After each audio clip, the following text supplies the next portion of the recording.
Hi everyone. On the way na po ako going back to the airport from the vacation po. We're here in the Marcos Highway from Baguio City po. So, watch po till the end. Maraming salamat.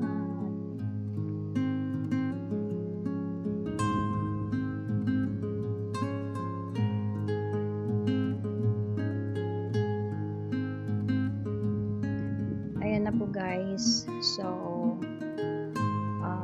heading na po kami sa Marcos Highway po pababa kasi close po dyan ang Cannon Road kasi gawa po ng napakatagal ng ulan, marami pong landslide some part of the Cannon Road, kaya dito po kami sa Marcos Highway po tumaan. So ito po yung sitwasyon dyan for like since I come back home sa Pilipinas, since I went home pala kasi I'm already here sa back to work na po ako sa workplace ko. So ito po yung mga ganap, lagi yan umuulan, wala pong katapusan for more than a month already since na nakabalik na ako, pag uwi ko nakabalik na ako, ganun pa rin, umuulan po. I guess just only few hours na nakaranasan kong maarawan sa Pilipinas po.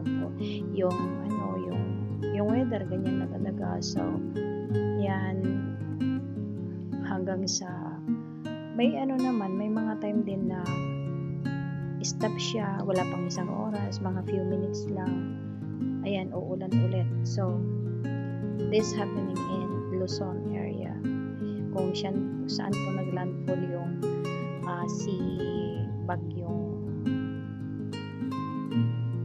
Krising ba yun yung pangalan ng bagyo, kalimutan ko na.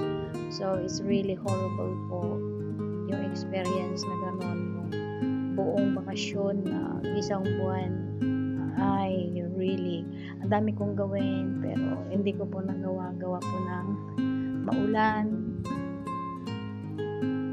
every time na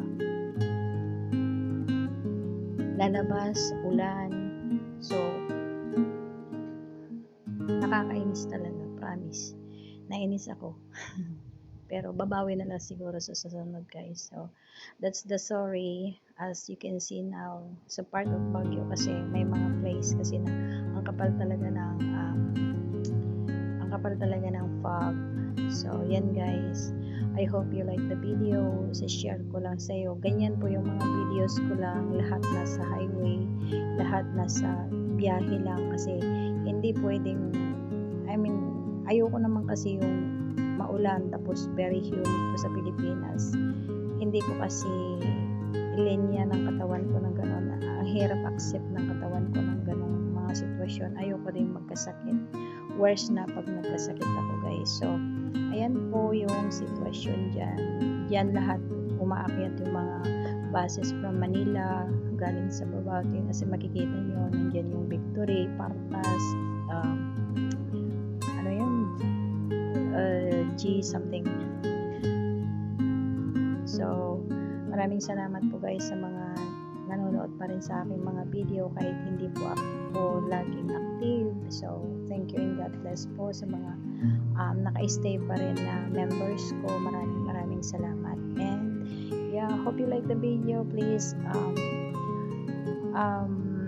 watch till the end po. Maraming salamat. At ito po ay 12 minutes lang, 28 seconds.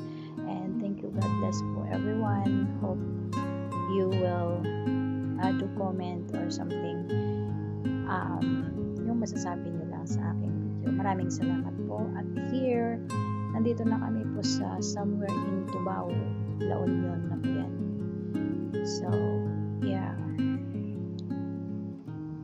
maraming salamat.